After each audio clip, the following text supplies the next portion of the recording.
Bienvenidos amigos y amigas a un nuevo capítulo de nuestro espacio Aula de Salud, el tiempo de Canal Fundos Forum dedicado a hablar en torno a cuestiones de interés sanitario, a cuestiones de carácter científico en torno al ámbito de la salud, de la medicina y de los estilos de vida saludables. Hoy para hablar de una cuestión realmente trascendente, una cuestión que inquieta y preocupa a los profesionales de la salud pública, a los epidemiólogos y también a los médicos en los distintos frentes, desde la atención primaria a la atención más especializada, porque el tema que hoy nos ocupa constituye una auténtica pandemia, una pandemia duradera en el tiempo, no una pandemia como la que vivimos con relación al virus del COVID-19, una pandemia que dura décadas y que previsiblemente, salvo que las circunstancias cambien de una forma radical, posiblemente nos acompañe durante muchísimo más tiempo. Estamos hablando de la obesidad como pandemia, como fenómeno, como patología, como fenómeno social y desde luego sus implicaciones en otros ámbitos de la salud y en otros ámbitos sociales, porque la obesidad tiene entre sus consecuencias problemas de índole laboral, problemas de índole familiar y otros muchos. Y este programa, este espacio, conecta con uno que hicimos tiempo atrás y que también está disponible en el canal Fundos Forum en relación a los trastornos de la conducta alimentaria. Y para hablar de obesidad, de nuevo tenemos con nosotros a la doctora Mirna Andrade, que ya nos acompaña. Querida Mirna, bienvenida. Bueno, bienvenido. Gracias, Chema, por la presentación. El tema de hoy es muy interesante. Estamos en los ciclos de las conferencias de la Sociedad Iberoamericana de Prevención de Riesgo Cardiovascular, donde es importante la educación y la información verdadera, la información veraz de la enfermedad, tanto de riesgo cardiovascular como la enfermedad cardiovascular en sí, para que tanto el paciente como su familia puedan estar claros y tener verdadera información de lo que ocurre. En este caso hablaremos de la obesidad. Dentro de los ciclos de conferencia de la obesidad vamos a trabajar, por ejemplo, hicimos una charla pasada, como tú bien lo dijiste, que se trataba sobre los trastornos de la conducta alimentaria que están muy relacionados o que forman parte de la causalidad de la obesidad. Y en charlas posteriores hablaremos de la microbiota, que hoy en día está muy relacionada a la obesidad y a muchas enfermedades. Pero hoy en día vamos a tratar de aclarar esos mitos que tenemos sobre la obesidad. Y uno de esos mitos, el principal, es la definición de la obesidad. Porque antes se decía que la obesidad es solamente el aumento de peso. Si tú tenías sobre un percentil, sobre un índice de masa corporal que mide la cantidad de peso que tú tienes por metro cuadrado de acuerdo a una fórmula que trabaja con la talla y el peso, tú podrías tener un sobrepeso o podrías tener obesidad grado 1, grado 2, grado 3 o una obesidad mórbida. Es decir, se calculaba el peso ideal y la obesidad se diagnosticaba si el peso de la persona era superior al estimado en base a esta fórmula. Pero eso solamente nos tomaba en cuenta el peso y nos dejaba por fuera unos pacientes que también son obesos, que también tienen el mismo riesgo que el paciente obeso con aumento de peso, que es el paciente que tiene una obesidad centrípeta o simplemente una obesidad que tiene que ver con su circunferencia abdominal. Entonces son aquellos individuos que lo vemos solamente gorditos del abdomen, pero que tanto sus extremidades, sus brazos o sus piernas son muy delgadas porque han perdido masa muscular y vamos a hablar de eso también. Entonces, tanto la Organización Mundial de la Salud como todas las organizaciones que tienen que ver con los problemas de la obesidad se dieron cuenta que esta definición de que la obesidad era solamente el aumento de peso era una definición que quedaba muy corta y que no englobaba la realidad de la problemática de la obesidad. Entonces ellos decían que la obesidad hoy en día se define como una enfermedad crónica, ya la diagnostican, ya no es un aumento de peso solamente, sino que forma parte de una enfermedad y que es crónica, que se mantiene en el tiempo, que tiene múltiple casualidad, porque no solamente tiene que ver con el aumento de peso, sino con una serie de factores que vamos a ver más adelante y que puede estar asociada a comorbilidades. Puede estar asociada a diabetes, puede estar asociada a hipertensión, puede estar asociada a cáncer inclusive y a una muerte mucho más prematura, inclusive a fracturas óseas. Entonces es importante destacar que ya dejó de ser solamente el aumento de peso y que ahora constituye una enfermedad crónica que tiene múltiple causalidad y que puede llevar a producir o que tiene alto factor de riesgo a producir ciertas enfermedades. Y es una enfermedad crónica multifactorial, como lo he dicho, pero que es causal. Y dentro de la causalidad podemos tener, por ejemplo, hoy en día se habla del factor de la epigenética, no vamos a hablar solamente de la parte genética, que puede ser que tengamos genes, que nuestra familia viene de obesidad, nuestros padres son obesos, nuestros abuelos eran obesos y por lo tanto tenemos un factor predisponente genético. Pero también hablamos de la epigenética, que son todos estos factores ambientales que dentro de los incluyen los factores, los disruptores endocrinos, tenemos la parte social, la parte cultural, la parte étnica, porque de acuerdo a los diferentes tipos culturales, nosotros tenemos un tipo de alimentación o no. Y esto tiene que ver también con, por ejemplo, en los países industrializados, por el gran consumo de comidas ricas en carbohidratos y grasa, el paciente tiende a engordar o a aumentar de peso.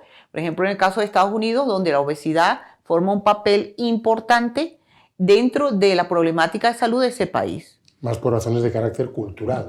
Sí, del estilo de vida. Otra cosa importante es la relación en el trabajo, el aspecto psicológico que es tan importante, porque mucha gente come por ansiedad. Y aunque forma parte de los trastornos de la conducta alimentaria, muchas veces la gente tiene un vacío emocional importante y van hacia la comida tratando de llenar ese vacío. Y eso se explica fisiológicamente porque cuando tú comes se activa la glucosa, se activa a nivel de neurotransmisores, se activa la dopamina, es la hormona de la felicidad, entonces tú te sientes placer. Y por eso buscas a través de la comida el placer de estar tranquilo. Pero el problema emocional está ahí. Y entonces por eso muchos pacientes, a pesar de que no hay un fármaco milagroso, si tú no evalúas integralmente a ese paciente desde el punto de vista psicológico, socioambiental, epigenético, disruptores endocrinos, qué otras enfermedades tiene concomitante, nosotros no podemos ayudar a ese paciente porque él va a adelgazar, va a perder peso, generalmente con estas dietas milagrosas y esto, por ejemplo, los polvos milagrosos, los fármacos milagrosos, pierde peso, pero a partir de masa muscular. De alguna forma, podemos distinguir entre las posibles causas de la obesidad las causas de carácter genético, que pudieran estar presentes, ¿no? Las causas de carácter metabólico, ¿no? Cuando hay una ingesta de calorías superior al metabolismo basal. Puede haber unos factores también de carácter ambiental, que quizás son más culturales que ambientales, ¿no? Es decir, del estilo de vida de un determinado país, una determinada región, ¿no? Y también, por ejemplo, el tipo de trabajo, el horario de trabajo que tengamos, que nos permita ir a casa a comer, entonces comemos cualquier cosa, terminamos comiendo cualquier cosa a lo largo del día y llegamos a casa cansados pero con mucha hambre y comemos todo lo que encontramos justo cuando no vamos a tener un gasto energético basal muy bajo porque es la hora de descansar. Y comemos todo lo que hemos comido durante el día. Eso pasa muy frecuentemente en esta era moderna, donde no nos da tiempo de ir a comer a casa, sobre todo a la hora del almuerzo, de la comida, y ingerimos lo que podamos encontrar y donde lo podamos encontrar y de una forma rápida, no logrando una comida placentera, con tranquilidad, haciendo una comida pausada, sino comemos toda prisa o viendo el teléfono o el ordenador en la mano, que es lo que vemos frecuentemente porque queremos seguir avanzando en el trabajo sin cuidarnos nosotros mismos en cuanto a alimentación. Entonces es muy importante que cuando nosotros vamos a manejar a este paciente, tenemos que ver no solamente que está con un sobrepeso, sino qué son los factores que envuelven a ese paciente para que él aumente de peso y cómo nosotros vamos a trabajar en cada una de esas áreas para lograr conseguir objetivos que se mantengan a lo largo del tiempo. ¿Vale? Es importante saber que en la fisiopatología de la obesidad tiene que ver mucho con la lipotoxicidad, o sea, esta célula grasa, este adipocito, produce una gran inflamación, sobre todo cuando va acompañado de factores que producen inflamación, como en el caso de paciente obeso con diabetes, paciente obeso con aumento de colesterol, paciente obeso con estrés. Entonces produce no solamente una alteración a nivel del tejido graso y del aumento de peso, sino a través del músculo, porque se va perdiendo músculo, porque el músculo va ocupando el lugar, la grasa, a nivel del páncreas, a nivel del corazón, porque entonces esa grasa visceral que envuelve al corazón aumenta y puede hacer que el corazón se sienta restringido. Entonces es una patología restrictiva. Por eso los gordos o los pacientes que tienen aumento de peso tienen dificultad cuando caminan, se cansan con facilidad y probablemente es primero porque no están entrenados y segundo porque hay que medir la grasa que tienen visceral que envuelve el corazón para ver si realmente no está produciendo una restricción a ese nivel.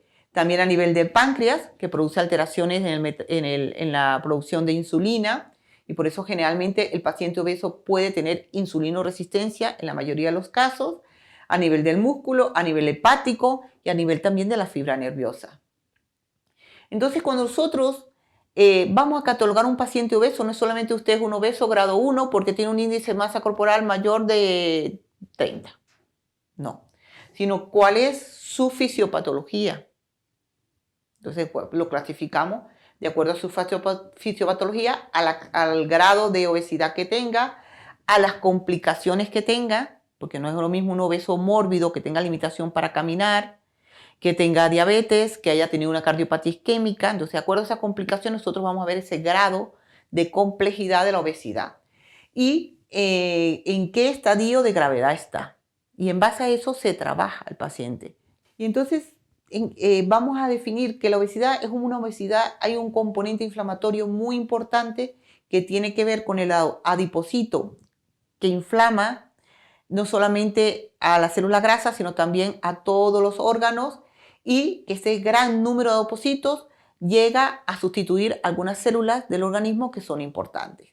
Esto tiene que ver desde a nivel neuronal, a nivel muscular, a nivel cardiovascular, inclusive se ha asociado la obesidad a nefropatías. Entonces hoy en día se habla los obesos que hay que estudiarle el riñón porque está muy relacionado con la nefropatía y está muy relacionado, como veremos más adelante, sobre todo con las enfermedades neoplásicas o con el cáncer. Es importante que haya una adiposidad aumentada del tamaño, que vamos a ver cuál es el balance energético. Si nosotros consumimos más que lo que gastamos, pues el organismo tiende a guardarlo. ¿Y dónde lo guarda? En el tejido adiposo. ¿Y cuál es ese patrón epigenético que hay? Y en esa base nosotros vamos a determinar dos tipos de obesidad. El obeso metabólicamente enfermo y el obeso metabólicamente sano. Ambos tienen un riesgo de tener una enfermedad cardiovascular y de morir a la larga, ya sea de cáncer o de enfermedad cardiovascular. Sin embargo, hay un mayor riesgo precoz. Ambos tienen el mismo riesgo, pero uno lo tiene precoz. ¿Y quién es el que lo tiene precoz? El metabólicamente enfermo. ¿Y cuál es ese obeso metabólicamente enfermo? Es aquel que aparte de que tiene un aumento de peso, tiene una circunferencia abdominal mucho mayor de lo esperado, de acuerdo si es hombre o es mujer, tiene diabetes o lo que llamamos hoy en día prediabetes, que no es más que una insulinoresistencia, tiene dislipidemia, tiene colesterol alto, tiene triglicéridos altos y algo muy importante, tiene ya un compromiso hepático. Quiere decir que puede tener una esteatosis hepática con alteración de las enzimas hepáticas por acúmulo de grasa en el hígado.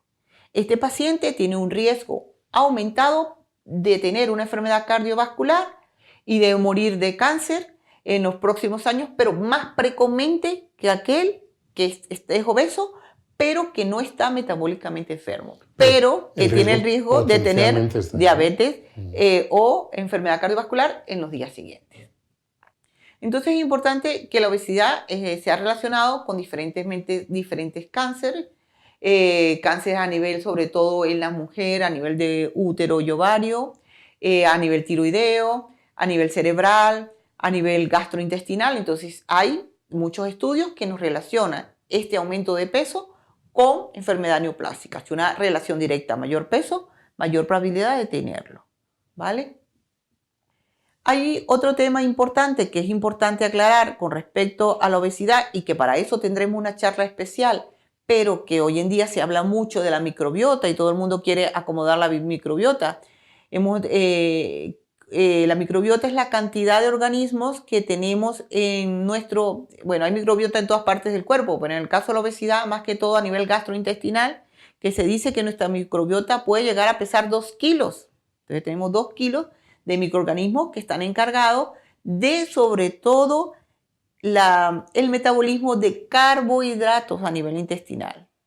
Entonces, hay algunos microorganismos que son fermentadores, que son los adecuados, pero cuando nosotros tenemos estrés, cuando nosotros, la microbiota se puede modificar desde la epigenética, desde el canal de parto, de cómo estuvo el embarazo de nuestra madre durante su gestación, por cómo nacimos, qué alimentación recibimos, qué alimentación hemos recibido durante el largo del tiempo y también ahora los disruptores y sobre todo la comida que nosotros consumimos, sobre todo cuando es a base de carnes rojas, altera mucho la microbiota y sobre todo con la exageración de hoy en día del uso indiscriminado de antibióticos en los pacientes.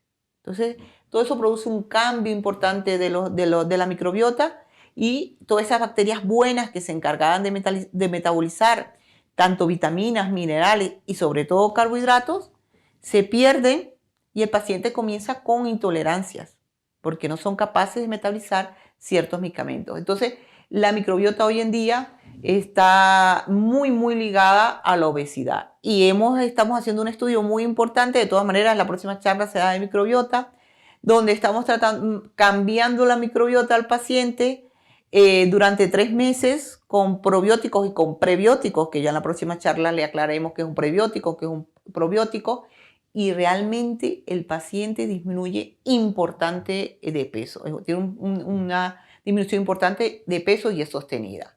Entonces es un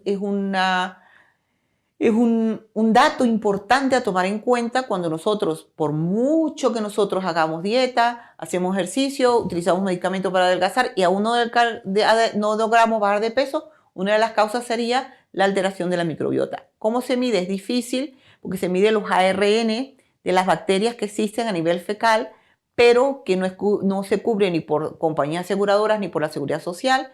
Es un examen que cuesta aproximadamente entre 135 y 150 euros y nos puede decir qué clase de microbiota tenemos y eso nos permitiría a nosotros manejar de una forma más idónea al paciente. Pero se han hecho estudios a nivel mundial y por países.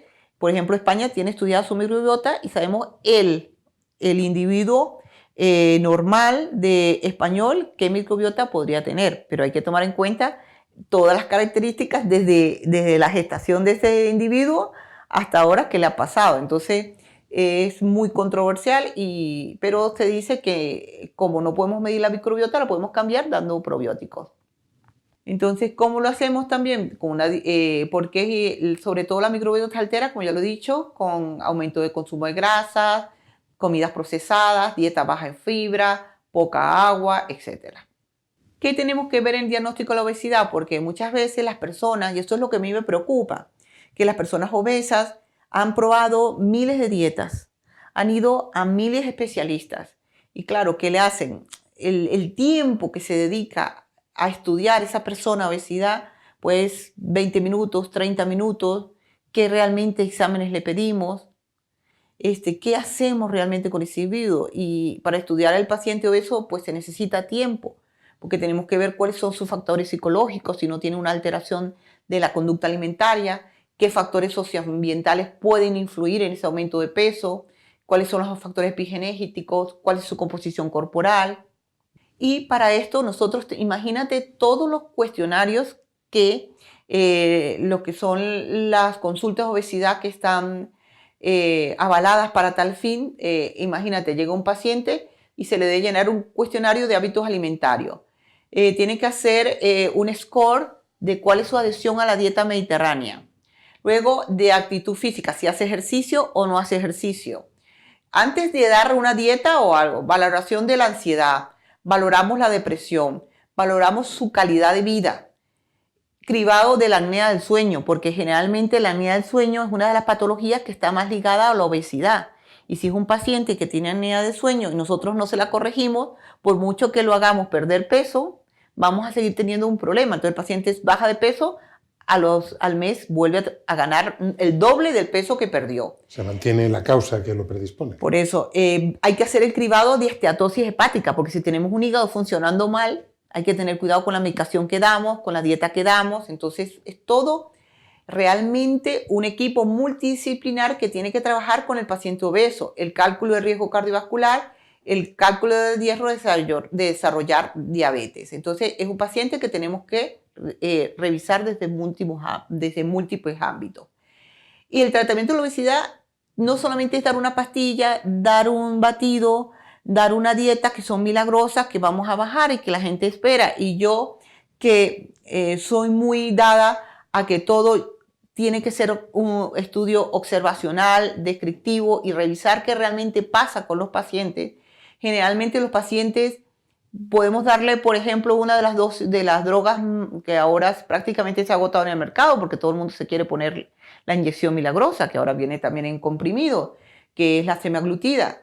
Pero ¿qué pasa? Si ese paciente no va acompañado de dieta, no va acompañado de ejercicio, vemos que el paciente cuando deja la dieta vuelve a aumentar de peso, aún colocándose su inyección semanal. Entonces, nosotros primero para valorar al paciente obeso, nosotros tenemos que ver la parte psicológica y sobre todo cuál es la intencionalidad de ese individuo para adelgazar.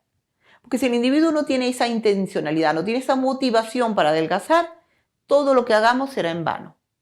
Porque él siempre va a buscar una excusa para volver a aumentar de peso. Hay que dejar claro que no es solo una cuestión de la eficiencia en cuanto al diagnóstico de las múltiples causas, sino que la terapia, para tener éxito, generalmente tiene que ir acompañada de cambios en el estilo de vida, que no son solo alimentarios, también son relacionados con la actividad física y otras muchas, ¿no? Y es fundamental eso, es la parte psicológica, la parte de ejercicio físico, la parte de dieta y de las dietas, que luego haremos otro en el ciclo de charlas, porque la dieta es fundamental. Ahorita la dieta que realmente ha demostrado que produce una disminución de peso sostenida es la dieta mediterránea, una dieta equilibrada. Una dieta equilibrada y estamos hablando de las dietas de intercambio, que las sociedades han dado una forma rápida de que el paciente no pese los alimentos y eso, y que por una dieta equilibrada de intercambio, en donde incluyan todos los alimentos en las cantidades necesarias para ese tipo de paciente. Porque para hablar, por ejemplo, de la dieta cetogénica, los ayunos intermitentes, cuidado, porque en los pacientes diabéticos no la debemos dar. Nosotros vemos con mucha facilidad cómo damos una dieta, o la gente porque lo lee en internet, lo ven en cualquier sitio, o porque su amiga lo está haciendo, su familiar hace el ayuno intermitente. Pero si el paciente no sabemos si tiene cómo está su insulinoresistencia, cómo está su azúcar y sobre todo cómo está su pH sanguíneo. ¿Por qué? Porque si el paciente ya está acidótico y tú le haces un ayuno intermitente o le haces una dieta cetogénica, lo vas a volver más acidótico. Y eso puede ser inclusive en algunas oportunidades raras producir lo que se llama una cetoacidosis euglucémica y es prácticamente mortal. Entonces hay que tener mucho cuidado si las dietas no son indicadas por realmente expertos en nutrición que realmente sepa decir cuál es la dieta. O dar una dieta equilibrada de intercambio que se base en la dieta mediterránea. Y la dieta mediterránea nos dice que tenemos que comer frutas, que tenemos que comer legumbres diariamente, vegetales, proteínas, grasas, pero todo en su medida, de acuerdo a nuestras necesidades energéticas. Y para eso, para saber cuáles son nuestras necesidades energéticas, nuestro médico nos tiene que preguntar qué hacemos. Si hacemos ejercicio, ¿qué trabajo hacemos? Si es un trabajo de fuerza o es un trabajo de estar sentado en una oficina. Porque todo eso vamos a ver cuál es nuestro gasto energético diario. Y en base a eso vamos a calcular los niveles de calorías que vamos a consumir diariamente. Entonces no es a lo loco, no es tú pesas tanto, tienes tanto sobrepeso, tienes tanto grado de obesidad y tú necesitas una dieta, por decirte, de 1500 calorías. ¡Ey! ¿Pero qué hago? ¿Qué gasto? Claro, es importante primero conocer el metabolismo basal de cada uno y luego pues el consumo energético habitual, ¿no? En una circunstancia normal, ¿no? Lo importante es que el paciente entienda de que la obesidad es una enfermedad multifactorial, que no solamente depende de que tiene unos kilitos de más, sino que realmente está produciendo ese aumento de peso y que además de ese aumento de peso tiene sumado a su salud que agrava esa situación de aumento de peso. Y que tenemos que ser un equipo multidisciplinar quien lleve a este paciente y que pueda realmente tener una pérdida sostenida en el tiempo y mejorar su salud. Eso es lo que quería hablarles hoy. Bueno, pues sirve de continuación a lo que hicimos en su momento en relación a los trastornos de la conducta alimentaria y antecede a el programa que dedicaremos de forma monográfica a la microbiota, que es un mundo interior, no en el sentido espiritual, más en el sentido fisiológico, pero que tiene una incidencia importante en la salud. Pues muchísimas gracias, doctora. Bueno, muchas gracias. En nombre de la Sociedad Iberoamericana de Prevención y Rehabilitación Cardíaca, y seguimos trabajando por educar al paciente, que es una de las herramientas fundamentales del autocuidado para que el paciente realmente cuide su salud. No hay mejor paciente que el paciente experto y para serlo tiene que contar con buena información, porque a la pandemia a la que antes hacíamos referencia de la obesidad se suma otra pandemia que es la informativa, cuando se divulgan pues, mitos, rumores, falsas creencias que hacen que tanto la percepción que tenemos de la obesidad como el diagnóstico como el tratamiento pues muchas veces no sean certeros porque muchos de las personas que padecen obesidad se basan en creencias que son absolutamente falsas y que ya la ciencia, como bien ha indicado la doctora, viene desmontando, a pesar de que la ciencia también evoluciona y cosas que antes eran certezas para la ciencia, pues ahora posiblemente ya no lo son. Para eso estamos aquí, para intentar formar y difundir información veraz, fidedigna y rigurosa con la ciencia médica. Pues con el agradecimiento a la doctora y naturalmente a todos ustedes por su atención, les emplazamos a una nueva cita aquí en el Aula de Salud del canal Fundus Forum. Hasta la próxima ocasión. Adiós.